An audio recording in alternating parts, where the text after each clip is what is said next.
하나님의 크신 은혜와 사랑이 우리 찬양대 위에 그리고 또 우리 현악반 위에 언제나 함께하기를 원합니다. 오늘 찬양 은혜가 되시죠? 예, 우리 찬양대에서 또 현악반에서 뜨겁게 다시 한번 박수 주시기 바랍니다. 오늘 상황이 여의치 못해서 유튜브에서 예배드리는 분도 계십니다. 그분들 위해서 격려의 박수 힘차게 드리겠습니다. 또 오늘 우리 배곡교회 형제들 오셨습니다. 또 우리 모두를 위해 뜨겁게 하나님께 영광의 박수 올려드립니다. 할렐루야. 감사합니다. 남지구 형제 또 이성미 자매가 결혼을 하고 인사를 이제 결혼 전에는 하고는 안 했던 것 같아요. 그죠? 예, 앞으로 나오셔서 인사하시게요. 제가 자꾸 잊어버려서 생각났을 때 얼른 나오십시오.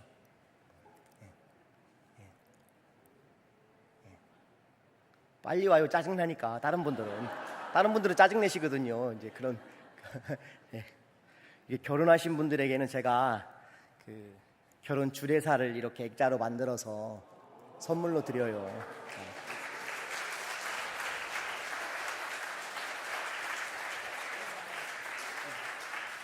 인사하고 차렷 경례. 예. 감사합니다. 가요. 예. 잘 먹고 잘 살라고 우리 뜨거운 박수 한 번 더 주십시오. 네.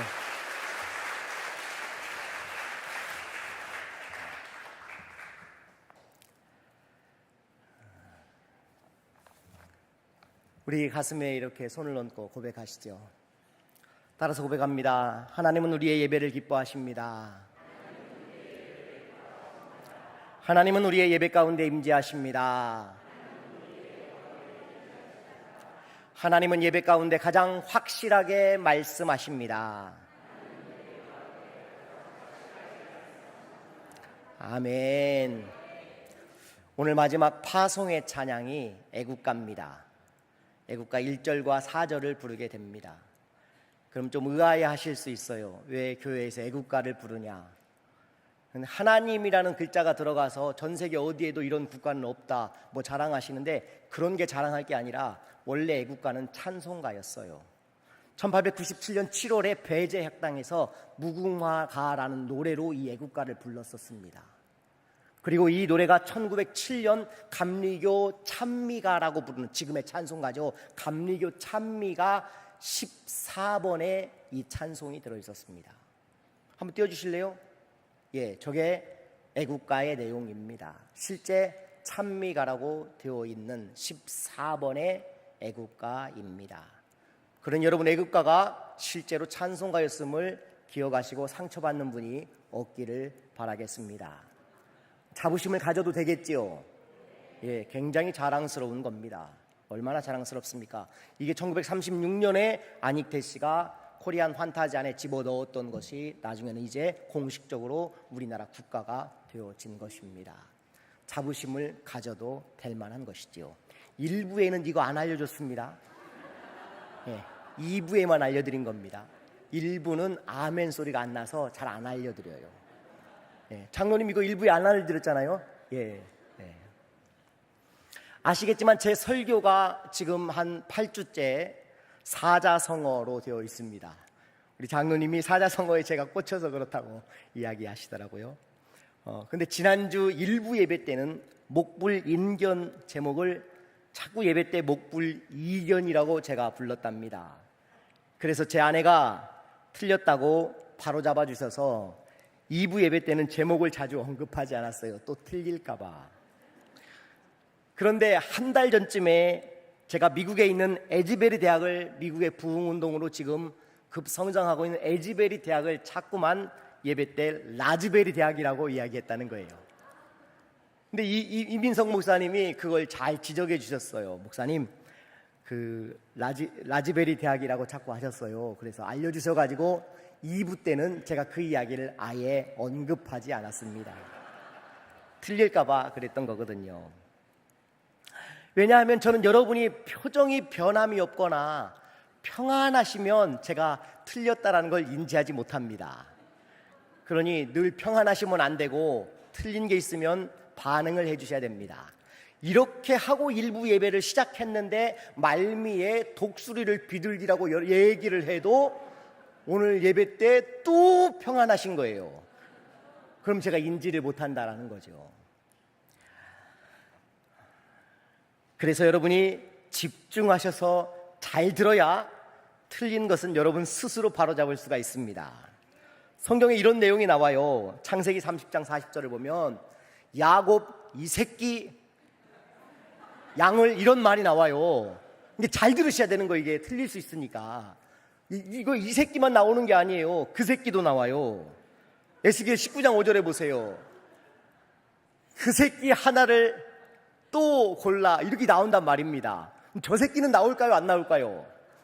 나와요. 저 새끼 양도 나와요, 여러분. 그러니까 늘 여러분, 우리 목사가 지금 제대로 하는가 틀리는가를 집중해서 잘 들으셔야 된다는 겁니다. 정신 차리고 들으시기 바랍니다. 오늘 특별히 우리 백옥교회 군인들 정읍에서 오셨죠? 정읍, 예, 아이고 멀리서 오셔서 시차 적응이 안 될 텐데 잘 듣고 계셔서 감사합니다. 저는 뭐 김제만 갔다 와도 시차 적응이 잘 안 되더라고요. 너무 자랑스럽습니다. 우리 군인들이 계셔서 너무 자랑스럽고요. 보기에 저는 방위 출신 같지만 현역 3개월 만기 제대를 했습니다. 3개월이 아니라 30개월, 그렇죠. 이게 지적해 주셔야 진짜 30개월 만기 제대를 했습니다. 입대할 때 저는 군악대였습니다. 주특기 번호가 011이었어요. 가장 낮은 번호였어요. 011. 그런데 제 전역할 때 군종병이었습니다. 그때 주특기 번호가 980입니다. 제일 높은 주특기 번호입니다. 제일 낮은 데서부터 제일 높은 주특기 번호까지 제가 해본 사람입니다.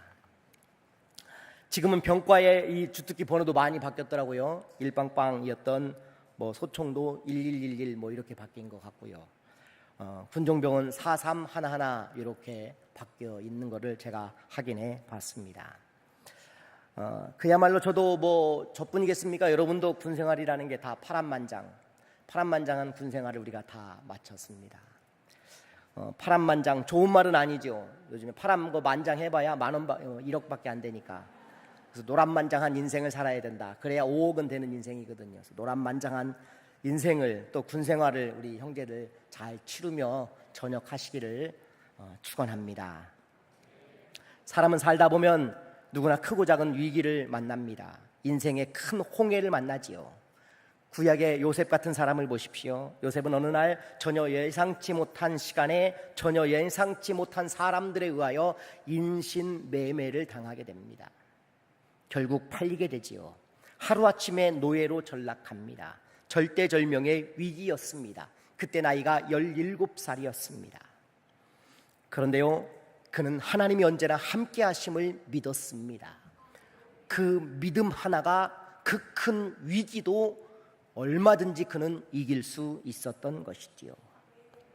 여러분, 인생의 홍해라고 해서 두려워할 필요가 없는 이유를 말하라면 우리가 하나님 앞에 있는 인생이라는 것입니다. 우리의 인생을 한번 돌아보십시오. 지금까지 별탈이 없었지 않습니까? 힘든 일도 있었고 고된 일도 만나보았지만 돌이켜보면 별탈이 없이 지금 여기에 앉아있는 것을 기억해 본다면 그저 하나님 앞에 감사한 것뿐입니다. 어떤 이는 힘든 풍파도 있었고 죽을 것 같은 고난의 역경 앞에 있는 이들도 분명히 있었을 것입니다. 그러나 인생은 그 순간을 보지 말고 길게 보셔야 합니다. 하나님이 역사하시는 그 역사하심을 우리가 보아야 하는 것이지요. 오늘 이스라엘 백성들도 큰 위기를 만났습니다. 앞은 홍해요, 뒤에는 애굽의 군대입니다. 이러지도 못하고 저러지도 못하는 진퇴양난에 빠진 것입니다. 그렇다고 군사력이 있어서 애굽 군대를 대항하여 싸울 수도 없는 기가 막힌 상황을 맞게 된 것입니다. 이러지도 저러지도 못하는 위기의 상황에서 우리는 어떻게 해야 할까요? 우리가 처신해야 될 매우 중요한 삶의 원리를 오늘 본문 가운데서 우리에게 일깨워 주고 계십니다. 두 가지만 이야기하려고 합니다. 첫째, 가만히 서서 하나님의 구원을 보라는 것이지요. 13절 같이 읽습니다. 한 목소리로 시작.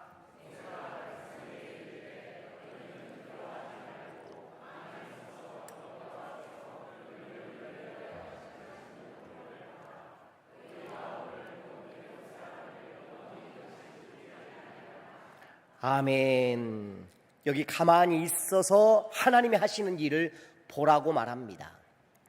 가만히 있으라는 말은 아무것도 하지 말라는 말일까요? 시키는 대로 수동적으로 있으라는 말일까요? 그렇지 않습니다. 두려움에 사로잡혀 함부로 행동하지 말라는 말씀입니다. 불신앙적인 행동, 그리고 불신앙적인 신앙의 모습, 생각들을 버리라라는 의미를 가지고 있는 것입니다. 가만히 있는 건 아무것도 안 하는 것이 아닙니다. 내가 내 믿음을 방해하는 요소들을 버려야 하는 일을 우리가 진행해야 한다는 것입니다.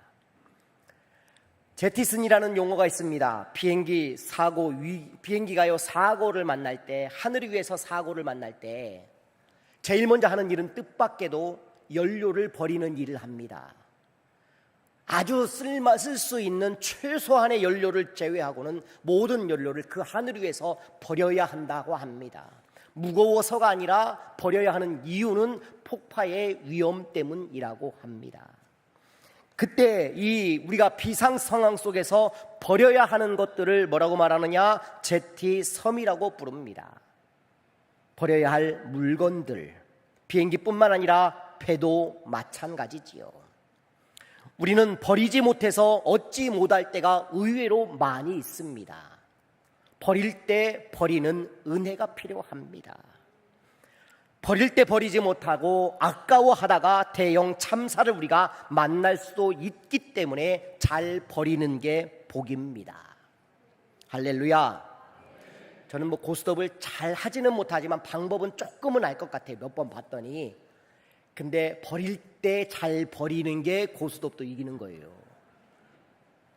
고개를 끄덕이는 분들은 잘 하시는 분들이에요. 이게요. 평소 습관이에요. 이게. 근데 여러분, 버릴 때 버리지 못하면 얼마나 안타깝습니까? 우리 몸에 있는 것도 버리지 못하면 배가 불룩 나와가지고 굉장히 불편함을 계속 겪는 겁니다. 그 독소가 쌓여 있어서 우리의 병도 만들어내는 것이지요. 신앙도 마찬가지입니다. 하나님 앞에 옳지 않은 것들을 버려내고 하나님의 은혜를 채워넣는 우리의 삶이 되어야 하는 것이지요. 가만히 있으라는 것은 인간적인 판단을 버리라는 것입니다. 지금까지 너희가 내뱉던 원망과 불평을 버리라는 말씀을 하나님이 하고 계신 것입니다. 심지어 그들은 지금 낙심하는 모습을 가지고 있습니다. 그 모습도 버리라는 것입니다. 믿음의 시선을 빼앗을 수 있는 어떤 영적인 제티섬들을 버려야 한다라는 것입니다. 이런 노래가 있습니다. 버려라 훨훨. 아세요? 버려라 훨훨. 모르세요? 제목이 훨훨인데 제가 끝까지 부르면 또 박수를 치실까봐 제가 함부로 부를 수가 없습니다.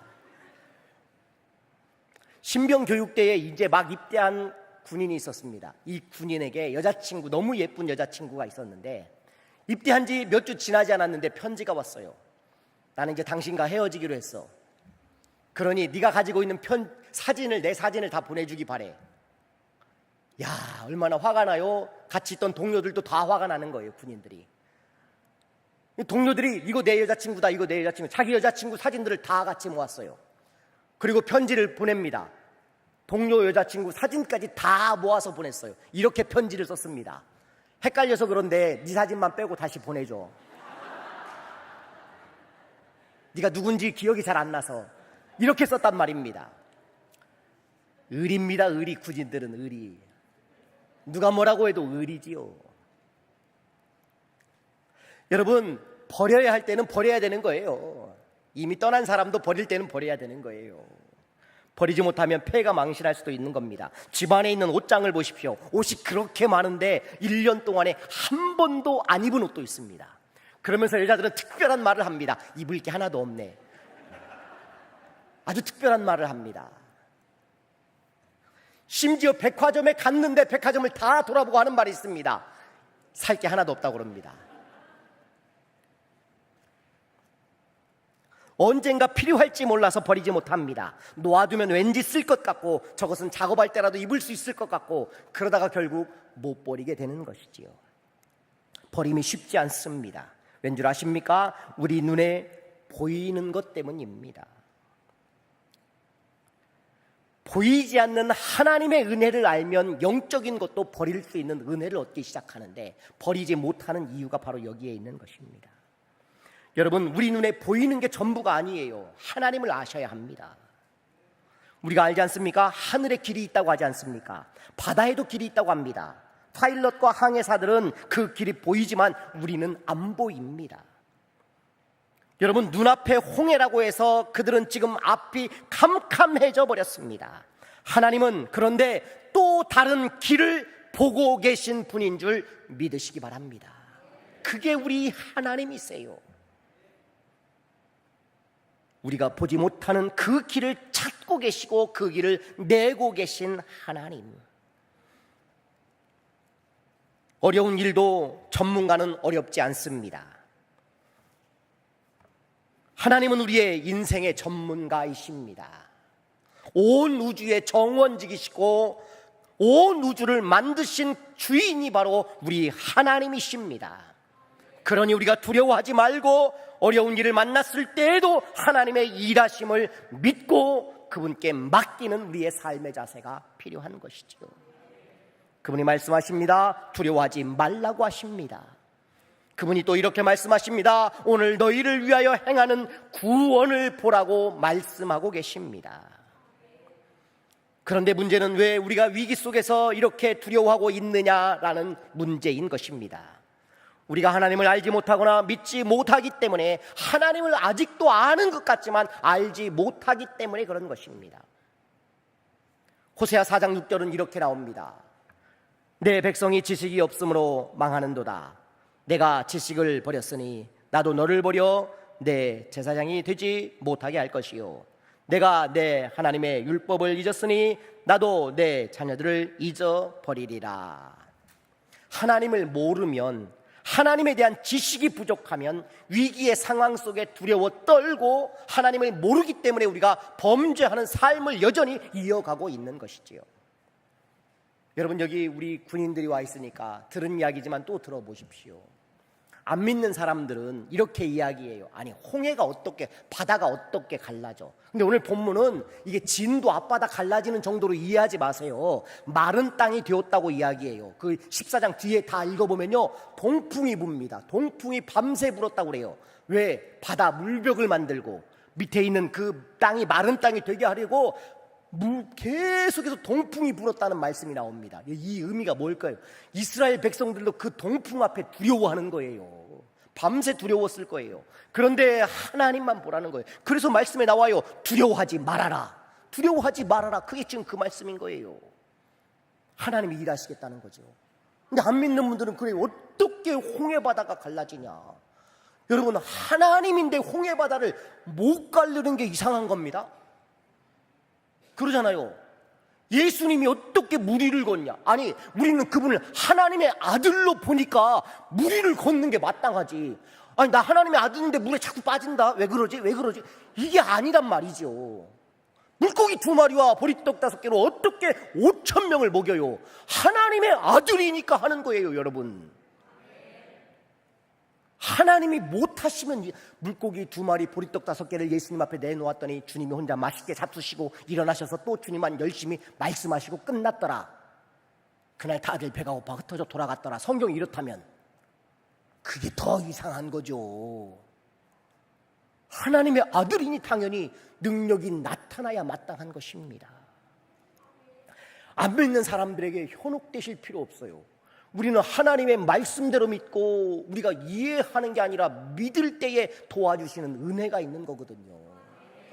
여기서도 지금 이해하려고 하는 분들이 있을 거예요. 근데 우리가 이해하려고 예배당에 오는 건 아니, 그건 학교 가서 하는 건데 학교에서 이해하려고 뭘 보여줘요? 진화론, 원숭이랑 비슷하니까 사람이 됐다. 그러면 고양이는 호랑이하고 비슷하니까 호랑아 니는 조상이 고양이다. 그러면 호랑이는 기분이 좋겠냐고.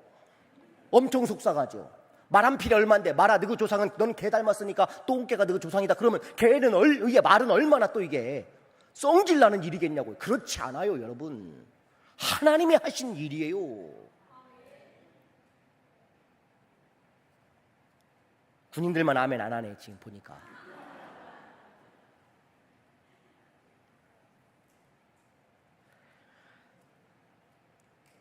여러분, 우리가 내 힘으로 어떻게 할 수 없을 때 하나님을 아는 사람이 되십시오. 하나님을 아는 것이 우리에게 은혜인 것입니다. 그때 우리가 두려움을 떨쳐버릴 수 있는 힘을 얻게 되거든요. 두 번째, 하나님이 우리와 함께 싸우시겠다는 겁니다. 14절 한번 보시겠습니다. 시작.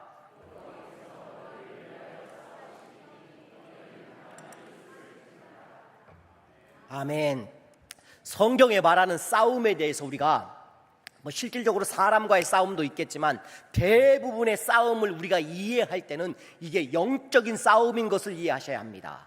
왜냐하면 여러분 이런 본문 나와요. 에베소서 6장 12절을 한번 보면요, 우리의 씨름은 혈과 육을 상대하는 것이 아니라고 말합니다. 그러니까 사람 상대가 아니란 말이에요. 이 말은 그러면 누구를 상대하는 거예요? 통치자들과 권세들과 이 세상에 어둠의 세상을 주관하는 자들. 에베소서는 그걸 뭐라고 말하느냐? 또 이렇게 말합니다. 어둠의 권세를 잡은 사람들이라고 2장에서 표현해요. 공중의 권세 잡은 자. 이게 무슨 말이냐면 공중의 권세 잡았다라는 거는 사단의 놀잇감이 되면, 사단의 먹잇감이 되면 공중의 권세를 잡아서 인형극 아시죠? 인형극, 나무 인형극. 위에서 공중에 권세 잡은 사람이 움직일 때 밑에 있는 사람이 그대로 따라 움직이는 것을 말하는 게 공중에 권세 잡은 자의 의미예요, 여러분. 그 싸움을 우리가 지금 싸우고 있다라는 겁니다. 그런데 이 싸움을 우리가 이길 수 있는 싸움일까요? 아니요, 못 이겨요. 우리가 사단을 본질적으로 이길 수 없습니다. 인간 본연의 모습이면. 사단은요, 예수님을 시험하셨던 분은 아니죠. 하여튼 사단입니다. 시험하셨던 존재인데 사람을 죽이는 일 쉽게 할 수 있어요. 우리가 살 수 없지만 그럼에도 사단과 맞서 싸울 수 있는 힘이 어디에 있는 줄 아십니까? 예수의 십자가의 보혈에 있는 것입니다. 할렐루야. 어떤 사람은 그랬다잖아요. 막 기도하고 있는데 개인 그릇이 내려서 기도를 하고 있는데 누가 나타나는데 보니까 사단이 나타나는 거예요. 이 사람을 이겨야 되는데 어떤 찬송을 해야 될지 막 뭘로 이겨야 될지 갑자기 생각이 안 나니까 손을 내밀고 찬송을 했대요. 당신은 사랑받기 위해 태어난 사람을 불렀다잖아요. 맞이할 수 있는 존재가 아닙니다. 오늘 본문의 이야기도요, 혈과 육에 대한 싸움을 이야기하는 게 아닙니다. 영적인 싸움에서 우리가 이기기를 우리 주님이 원하고 계신 거예요. 그런데 이 싸움을 어떻게 이기느냐? 하나님이 싸워 이겨주신 이미 싸움이란 말입니다. 할렐루야. 자, 이렇게 생각하면 쉽습니다. 손흥민 경기가 이미 손흥민이 이겼어요. 5대2로 이겼어요. 그걸 이미 알아요. 아는데 재방송을 봐요. 재방송을 보면 재미가 있어요, 없어요? 재미는 조금 덜해요. 근데 손흥민 쪽이, 토트넘이 위기를 맞아도 놀래요, 안 놀래요? 안 놀래요. 왜? 우린 알거든요. 뭘? 결과를 아는 거예요. 마귀가 아무리 우리를 번거롭게 만들고 아무리 우리를 홍해 앞에 갖다 놓아도, 벼랑 끝에 놓아도 우리는 이길 수밖에 없는 사람이고 십자가에서 이미 이긴 사람이라는 사실을 우리가 믿고 따라가야 하는 것이죠. 할렐루야. 모세가요, 하나님의 명령대로 지팡이를 내밀었습니다. 손을 바다 위로 지팡이를 내밀었습니다.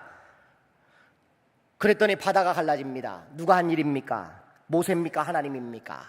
하나님입니다. 우리는 잘 알죠. 모세는 도구에 불과합니다. 하나님 우리를 그렇게 들어 쓰고 싶어 하시는 분이십니다. 그는 하나님의 명령대로 내밀었을 뿐이었더니 하나님이 그 기적을 보여주신 것입니다. 하나님의 명령대로 하면, 그리고 모든 일을 믿음으로 행하면 기적은 반드시 우리에게도 동일하게 일어나는 일인 줄 믿으십시오. 착각하지 마십시오. 모세의 능력이 아니라 그의 믿음에 하나님이 응답하신 것입니다. 믿음은요, 믿음이라는 게 어떤 것이냐? 안타깝게도 현실은 믿음을 보지 못하게 하는 힘을 가지고 있어요. 우리의 현실이 믿음을 보지 못하게 하는 힘이 있습니다. 그래서 믿음은 말씀 안에서 답을 찾아봐야 돼요. 이를테면 12명의 정탐꾼을 가나안 땅에 보냈습니다. 그래서 제가 여기서 방금도 애굽에 보냈습니다 해서 여러분 아마 고요하실 거요. 가나안에 보냈습니다. 그런데 10명이 돌아와서 불평을 했어요. 우리 다 죽었다. 우리 그들 앞에 메뚜기다. 메뚜기 컴플렉스를 가졌습니다. 그런데 두 사람은 아니었습니다. 두 사람은 뭘 기억했을까요? 너희가 가나안 땅에 가리라 하는 하나님의 약속의 말씀을 붙잡았어요. 그게 믿음이거든요.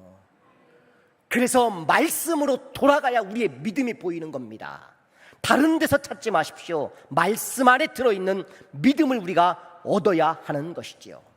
우리의 신앙은 직분이 우리의 신앙을 성장시키지 않고요, 오래 믿은 것이 우리의 신앙을 성장시키지 않습니다. 우리를 성장하게 하는 건 오직 하나님의 말씀뿐이라는 사실을 기억하셔야 하는 것입니다. 사랑하는 성도 여러분, 지금 위기가 찾아오셨습니까? 믿음으로 싸우시기를 바랍니다.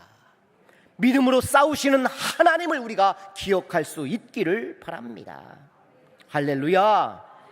왜 이 싸움이 필요하냐? 하나님은 이 싸움을 이렇게 정리하십니다. 그 이유를 설명하십니다. 17절 18절 말씀을 같이 읽어보겠습니다. 시작.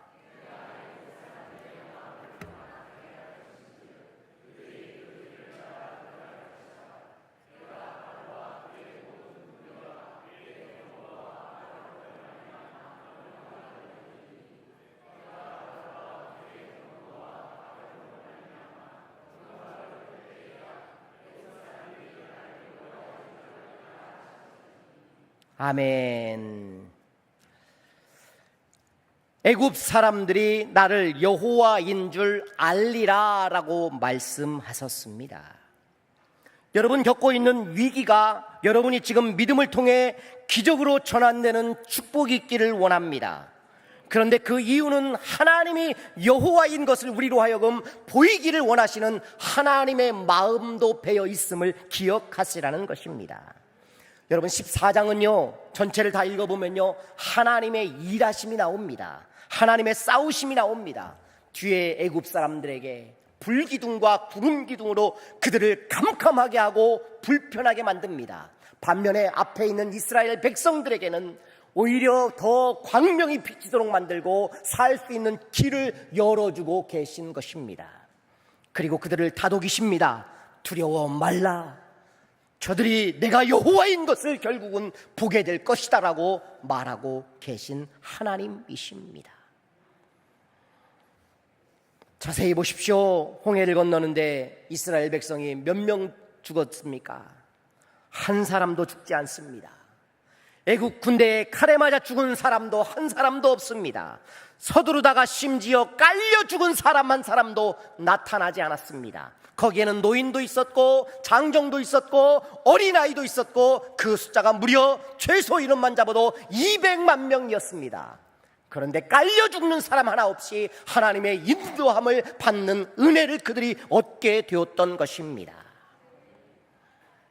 하나님이 하신 일입니다. 불가능하다고요? 말이 안 된다고요? 아니요, 하나님이기 때문에 가능한 일인 줄 믿으시기 바랍니다. 아무도 상상할 수 없었던 방식으로 아무도 상상할 수 없는 일이 일어나 버린 것입니다. 이것이 바로 하나님의 일하시는 방식입니다. 여러분 강이나 바다를 건널 때 가장 멋있게 건너는 방법은 뭘까요? 물살을 가르고 모타보트를 타고 건너가는 것 멋지겠죠. 그런데 그보다 더 멋있는 방법이 있습니다. 운치 있게 징검다리를 놓고 건너가는 것, 이것도 멋있어 보일 수 있습니다. 진짜 멋있는 것은요 그 바다를 가르고 건너갈 수 있는 거예요. 이 경험을 이스라엘 백성들에게 하나님이 허락해 주신 것입니다. 히브리인이라는 이름은요, 그래서 강 건넌 사람들 이런 뜻을 가지고 있어요. 히브리인, 강을 건넌 사람들이라는 뜻입니다. 이스라엘 국기 다윗의 별 위에 파란 선 2개 있는 것도 위에 강 아래 강이에요. 이게요, 강 건넌 사람들. 저는 24절이 큰 은혜가 됩니다. 24절 한번 읽어보시겠습니다. 시작.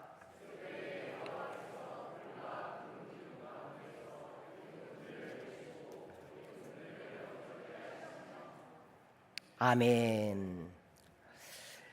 새벽에 일하시는 하나님이십니다. 성경은요, 새벽에 여호수아가 일어났다고 말하고 아브라함이 일찍이 일어났다고 말하고 있고, 여리고가 무너졌을 때도 새벽이었고, 홍해가 갈라진 것도 새벽이었고, 만나가 메추라기가 내린 것도 새벽이었고, 도대체 언제나 아멘 하실지. 그 새벽을 하나님이 기뻐하시고, 새벽은요, 하나님의 능력의 수레바퀴가 돌아가는 시간이에요. 그 시간을 포기하지 마십시오. 제가 효자동 때 부임한 지 저도 이제 10달밖에 안 됐어요. 근데 부임하고 후회하는 게 하나 있어요. 부임하고 신년 특별 새벽 기도는 다른 날 안 나와도 괜찮습니다. 제가 강조 안 하겠습니다. 신년 특별 새벽 기도는 꼭 나오십시오. 그래가지고 우리가 한 170명 가까이 막 모였어요. 새벽마다 일주일 동안. 맞죠? 뭐 우리도 놀랬어요. 이렇게 막 애기들까지 막 다 나오는데 엄청난 수가 새벽에 모였어요. 깜짝 놀랐는데 왜 후회했냐면 그 이후에는 똑 떨어지는 거예요, 숫자가. 아이고, 내가 괜한 얘기했다. 말을 조심해야 돼요. 이게 말이 문제죠. 그 이후로는 안 나오시는 거예요. 잘 한 뭐 20명 이렇게 지금 나오세요. 근데 그러면 안 되죠, 여러분. 강조는 안 하겠습니다. 약속이니까 강조는 안 하는데, 근데 여러분, 새벽은요, 나와서 졸아도 그건 은혜예요. 왠지 아십니까? 새벽 시간 자체가 은혜라고 성경이 말하거든요.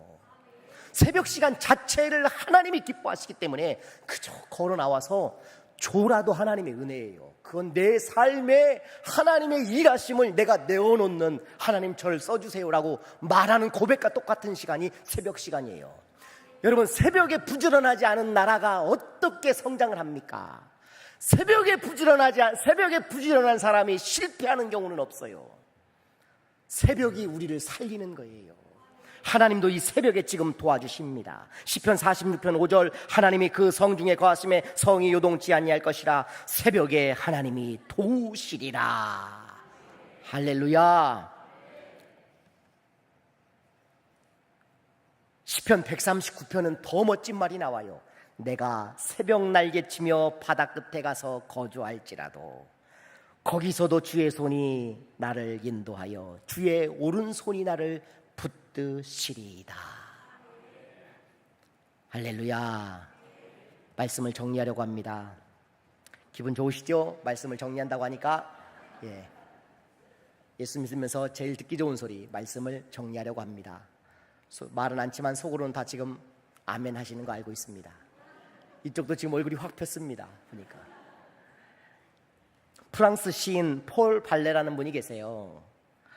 이분이 이런 말을 했습니다. 우리가 용기를 내어 생각대로 살지 않으면 마침내 사는 대로 생각하게 된다.